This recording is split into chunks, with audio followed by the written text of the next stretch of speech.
Assalamualaikum အခုညီမတင်ပေးတဲ့ဗီဒီယိုကပေါ့နော်ညီမဆိုင်မှာလုံးဝဈေးချပေးထားတယ်။ဘာဖြစ်လို့ဈေးချပေးထားရလဲဆိုရင်အမအစ္စလာမ်မင်းကလေးတွေပေါ့နော်နီကပ်နဲ့နေတဲ့အမတွေဘူရခါနဲ့နေတဲ့အမတွေပေါ့နော်အခုချိန်မှာခက်ခဲနေတဲ့အတွက်ကြောင့်မလို့ပြန်လူချင်းတဲ့သူပဲဖြစ်ဖြစ်ဈေးသက်နဲ့ဝယ်ချင်းတဲ့သူပဲဖြစ်ဖြစ်ပဲပေါ့နော်အမဆိုင်မှာဘူရခတစ်ထည်ကို9000နဲ့ပဲထားပေးထားပါတယ်။3000ဆိုလည်း9000နဲ့ထားပေးထားပါတယ်။တဲ့လို့18000နဲ့ဆိုလို့9000နဲ့ထားပေးထားပါတယ်။ one set ဆိုရင်တစ်ထည်ကိုအမတို့12000 14000ရှိတာကိုအမ3000နဲ့ထားပေးတယ် one set ကတော့အနည်းဆုံးအမကို10စုံတော့ယူပေးရပါတယ်။အတို့အကြိုက်ရွေးအကြိုက်ရပါတယ်ဒါပေမဲ့အမပစ္စည်းကကွန်ထနာကြဖြစ်တဲ့အတွက်ကြောင့်မလို့အဲ့ဒါအနည်းချင်းပါသွားရင်တော့လက်ခံပေးရပါမယ်အဲ့ဒါကြောင့်အမဆိုင်မှာ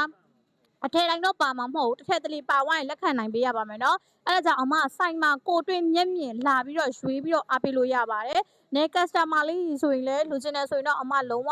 အဆင်ပြေအောင်မှလုပ်ပေးပါမယ်ဒီကောင်ကလည်းအမတို့ပစ္စည်းပေါ့နော်လုံးဝကုန်တလောက်ကိုမှရောင်းပေးပါမယ်ပေါ့နော်အကန့်အသတ်လေးနဲ့ပေါ့နော်ဘာဖြစ်လို့လဲဆိုတော့တင်းချံကလည်းနီးနေပြီဆိုတော့တင်းချံကြမှာတို့ကဆိုင်ပေးရမယ်ဆိုင်ကုန်တိုက်ကြီးလည်းပိတ်မယ်ဆိုတော့အဲ့ဒါကြောင့်မလို့ပါဝယ်ပြီးအားပေးနေတယ်ဆိုရင်တော့ဒါလေးကိုအမဗီဒီယိုလေးတင်ပေးတာပါတကယ်လို့စိတ်နှောက်ယှက်ဖြစ်သွားမယ်ဆိုရင်ဒီဗီဒီယိုကြော်သွားလိုက်ပါပေါ့နော်တကယ်လို့အဲ့တဲ့သူမှကြည့်ပေးပါအားလုံးပဲတက်တာပါအစ္စလာမ်ဝါလီကွမ်ကျေးဇူးအများကြီးတင်ပါတယ်